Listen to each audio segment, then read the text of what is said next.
So gonna get to clapping. Go pop it for a plan, pop it for me. Turn around and drop it for a plan, drop it for me. Assalamualaikum warahmatullahi wabarakatuh. Salam sejahtera bagi kita semua. Kami dari kelompok 5 akan mempresentasikan hasil diskusi kami dengan materi analisis struktural fungsional dalam sistem politik. Analisis struktural fungsional dalam sistem politik. Dalam menjelaskan teori struktural fungsional, Almond menilai bahwa setidaknya terdapat 4 ciri dalam sistem politik. 4 ciri inilah yang kemudian menjadi dasar dari teorinya.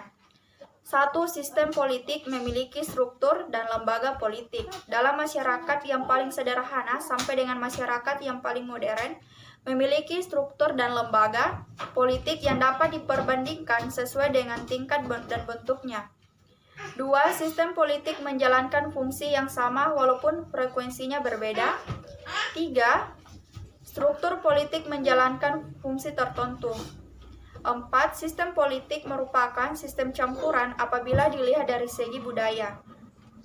Hal ini berarti tidak ada struktur politik dan kebudayaan yang paling modern dan paling tradisional karena keduanya hanya bersifat relatif saja.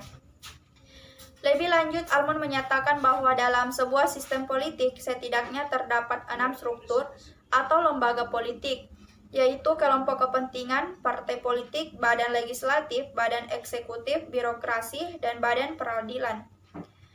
Pengklasifikasian dalam 6 struktur ini mengandung kelemahan karena tidak membantu kita dalam membandingkan suatu sistem politik dengan sistem yang lain secara baik dan mendalam. Analisis struktur hanya akan memberikan pengetahuan pada kita tentang jumlah partai politik, anggota dewan dan legislatif, bentuk sistem pemerintahan suatu sistem politik, dan bagaimana eksekutif, yudikatif, serta pengorganisasian birokrasi yang berjalan. Menjelaskan yang pertama itu struktur atau lembaga politik. Struktur umum yang dimiliki oleh sistem politik adalah kelompok-kelompok kepentingan, partai politik, badan legislatif, eksekutif, birokrasi, dan badan peradilan. Kelemahan klasifikasi ini adalah tidak terlalu membantu dalam memperbandingkan suatu sistem politik dengan sistem politik yang lain. Dan yang kedua itu struktur dan fungsi. Menurut Almond, suatu analisis struktur menunjukkan jumlah partai politik, dewan yang terdapat dalam parlemen, sistem pemerintahan terpusat atau federal, bagaimana eksekutif, legislatif, dan yudikatif diorganisir, serta secara formal dihubungkan dengan satu dengan yang lainnya. Adapun analisis fungsional menunjukkan bagaimana lembaga-lembaga dan organisasi-organisasi tersebut berinteraksi untuk menghasilkan dan melaksanakan suatu kebijakan. Dan bagian C yaitu fungsi input dan output. Dalam menjelaskan fungsi input dan output sistem politik, hal yang perlu untuk dipahami adalah adanya konversi sebagai suatu proses yang menandai bekerjanya sebuah sistem politik. Yang pertama itu fungsi masukan atau input. Yang pertama itu sosialisasi politik, yang kedua rekrutmen politik, dan yang ketiga itu komunikasi politik. Kemudian fungsi keluaran atau output, yang pertama pembuat kebijakan, yang kedua pelaksana kebijakan, yang ketiga memutuskan secara hukum peraturan, yang keempat peraturan politik pada kenyataannya terdiri dari unsur-unsur yang bersifat informal. Yang keempat yaitu sosialisasi politik. Secara sosiologis, sosialisasi merupakan proses di mana nilai-nilai aktual yang berlaku dalam masyarakat serta nilai-nilai ideal ditanamkan dalam objek tertentu. Sosialisasi politik secara khusus membentuk sikap dan pola tingkah laku politik seseorang. Dalam hal ini, sosialisasi politik berperan sebagai sarana bagi suatu generasi untuk menyampaikan keyakinan-keyakinan politik yang dianutnya kepada generasi berikutnya. Sosialisasi politik berlangsung secara berkesinambungan. Individu diharapkan dapat mengetahui, memahami, serta menghayati nilai-nilai politik tertentu. Dan yang kelima yaitu rekrutmen politik. Rekrutmen politik berkaitan erat dengan karir politik seseorang. Melalui karir politik tersebut, orang yang bersangkutan diharapkan dapat menjalani proses seleksi untuk mengisi lowongan dalam jabatan politik dan pemerintahan. Rekrutmen politik dilakukan secara terbuka maupun tertutup. Secara terbuka artinya rekrutmen politik tersebut ditujukan kepada semua warga negara yang memenuhi syarat yang telah ditentukan. Sebaliknya, hanya orang tertentu saja yang dapat direkrut untuk menduduki suatu jabatan politik dalam sistem rekrutmen tertutup. Kemudian bagian F yaitu artikulasi kepentingan. Pada dasarnya, artikulasi kepentingan merupakan sebuah proses yang ditempuh agar kebutuhan dan kepentingan masyarakat dapat terpenuhi. Lazimnya, kebutuhan dan kepentingan masyarakat tersebut dikemukakan secara nyata melalui organisasi dan lembaga yang ada. Kemudian bagian G yaitu agregasi kepentingan. Agregasi kepentingan adalah sebuah proses yang fungsinya memadukan semua kepentingan anggota masyarakat yang telah diartikulasikan. Kepentingan yang telah diartikulasikan ini digabungkan dan dikelola sedemikian rupa dalam tingkap pembuatan keputusan sehingga menghasilkan sebuah alternatif kebijakan tertentu. Semua kepentingan anggota masyarakat yang telah diartikulasikan. Kepentingan yang telah diartikulasikan ini digabungkan dan dikelola sedemikian rupa dalam tingkap pembuatan keputusan sehingga menghasilkan sebuah alternatif kebijakan tertentu. Kemudian bagian H yaitu komunikasi politik. Komunikasi politik mengacu pada proses penyampaian pesan-pesan atau informasi politik dari suatu sumber kepada sejumlah penerima pesan. Fungsi komunikasi politik dapat bersifat formal maupun informal. Formal apabila informasi disampaikan melalui media formal seperti radio, televisi, partai politik, dan sebagainya. Informal apabila proses penyampaian informasi dilakukan secara langsung melalui tatap muka atau interpersonal. Kemudian bagian I yaitu pembuatan keputusan. Pembuatan keputusan atau rule making adalah salah satu fungsi output. Seperti yang telah kita ketahui sebelumnya bahwa proses pembuatan keputusan terdiri atas beberapa tahap sebelum ia melahirkan kebijakan tertentu. Kemudian bagian J yaitu penerapan keputusan. Penerapan keputusan atau rule application adalah sebuah proses menjalani peraturan yang telah ditetapkan. Lazimnya fungsi ini dijalankan oleh lembaga eksekutif. Kemudian yang terakhir yaitu penghakiman keputusan. Penghakiman keputusan atau rule adjudication adalah proses menghakimi tindakan-tindakan yang menyimpan dan melanggar peraturan yang telah ditetapkan. Pada hakikatnya, fungsi ini ditujukan untuk mencegah terjadinya penyelewengan atas peraturan-peraturan yang dilaksanakan dalam kehidupan masyarakat. Sesuai dengan namanya, maka lembaga yang berwenang menjalankan fungsi ini adalah lembaga yudikatif. Saya Mega Yuliasi akan menjelaskan bagian B yaitu analisis sistem politik menurut David Eston. Sistem politik merupakan tindakan-tindakan yang ada berhubungan dengan pembuatan dan pelaksanaan kegiatan. Menurut Eston, setidaknya ada 3 hal mendasar yang harus diperhatikan dalam membahas sistem politik. Yang pertama adalah sistem ditandai dengan adanya saling ketergantungan antar unit yang ada di dalamnya. Kedua, sistem haruslah bersifat netral, bebas dari pengaruh ideologi. Ketiga, sistem mengacu pada covalence dan ketergantungan antar unit yang membangun sistem. Selanjutnya, ciri sistem politik yang dapat membedakan dengan sistem yang lainnya. Yang pertama, identifikasi. Dalam identifikasi, ada 2 hal yang harus diperhatikan. Yang pertama, unit-unit dalam sistem politik. 2, pembatasan. Yang kedua, input dan output.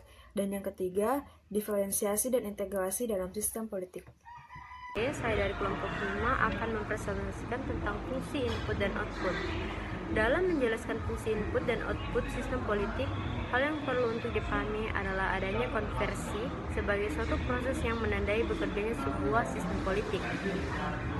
Dalam konversi ini terjadi interaksi antara faktor-faktor politik, baik yang bersifat individu, kelompok, ataupun organisasi. Baik, fungsi input yang terdiri dari 1. Sosialisasi politik merupakan fungsi untuk mengembangkan dan memperkuat sikap-sikap politik di kalangan penduduk untuk melatih masyarakat supaya menjalankan peranan-peranan politik, administratif, dan yudisial tertentu. Sosialisasi politik merujuk pada bagaimana suatu masyarakat dapat mewariskan kepercayaan untuk generasi selanjutnya. Dan yang kedua ada rekrutmen politik, yaitu fungsi penyeleksian rakyat untuk kegiatan politik dan jabatan pemerintahan melalui penampilan dalam media komunikasi, menjadi anggota tertentu, pendidikan, dan dapat juga melalui ujian. Dan yang ketiga itu ada komunikasi politik, merupakan jalan mengalirnya informasi melalui masyarakat dan melalui berbagai struktur yang ada di dalam sistem politik. Baik, Yang saya akan jelaskan lagi itu tentang fungsi output atau keluaran. Antara lain ada satu, membuat kebijakan atau policy making, dan yang kedua ada pelaksana kebijakan atau policy application. Ada yang ketiga ada memutuskan atau secara umum peraturan. Yang keempat ada struktur politik, pada kenyataannya terdiri dari unsur-unsur yang bersifat informal, yaitu unsur di luar lembaga pemerintahan yang dapat mempengaruhi, menyalurkan, menerjemahkan, dan mengkonversikan tuntutan dan dukungan untuk dirumuskan ke dalam keputusan politik ini. Saya akan melanjutkan materinya. Di sini saya akan membahas mengenai pendekatan struktural fungsional sistem politik menurut Gabriel Almond. Nah, yang A yaitu sistem politik, lingkungan, dan kapabilitas. Menurut Almond, sistem politik adalah sistem interaksi yang terdapat dalam semua masyarakat yang bebas dan merdeka untuk melaksanakan fungsi-fungsi integrasi dan adaptasi melalui penggunaan paksaan fisik yang abstrak.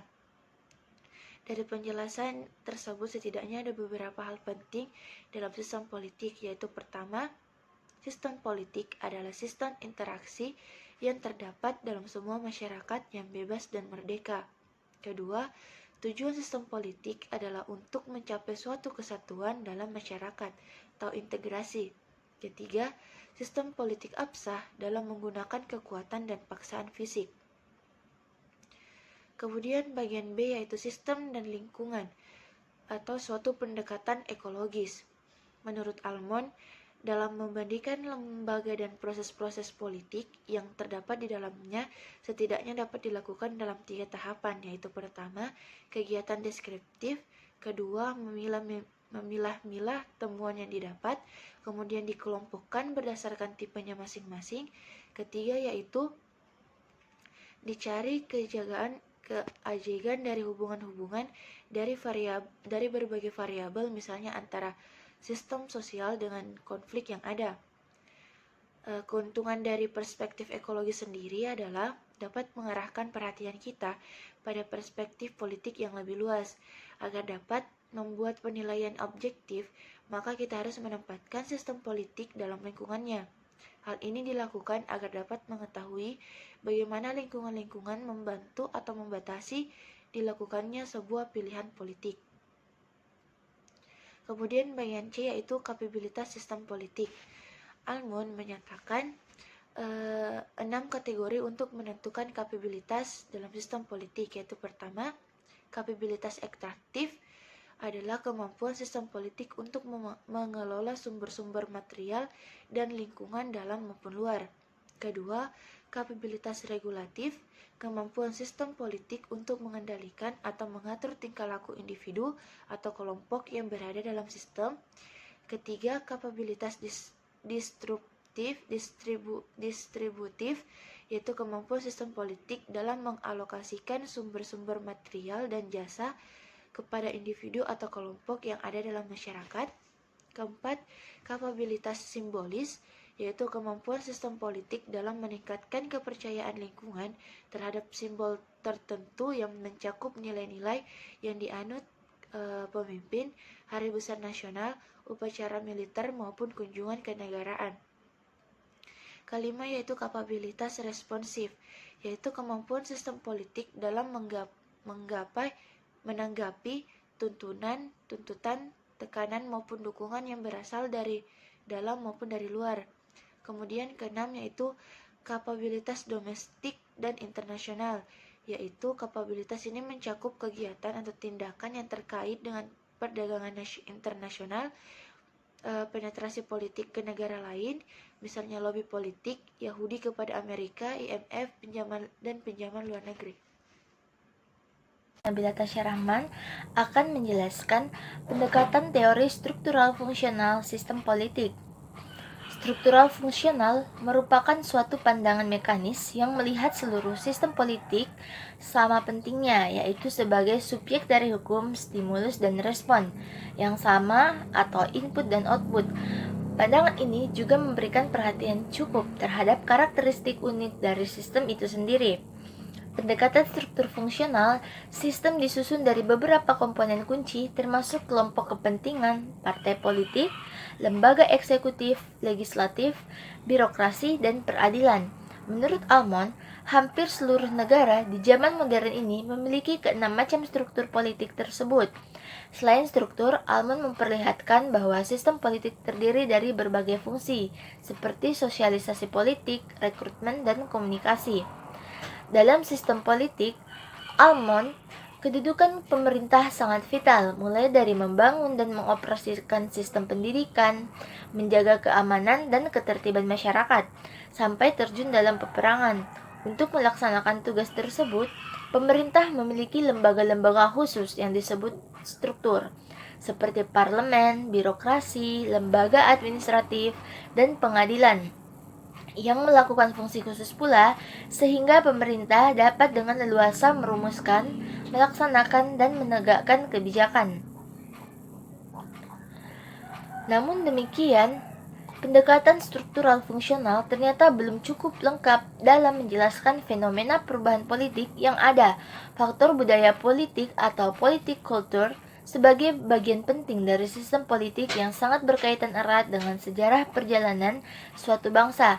Terpisah dari siapa yang memaknai dan mendominasi bahasa sejarah, tetap nilai-nilai historis akan berperan penting sebagai pertanda lahirnya suatu peradaban ataupun budaya masyarakat tertentu.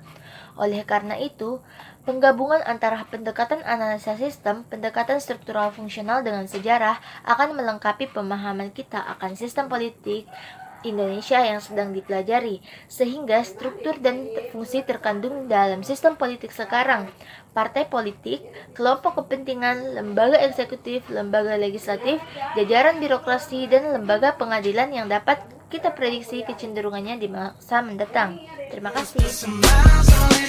Anything you want just to put a smile on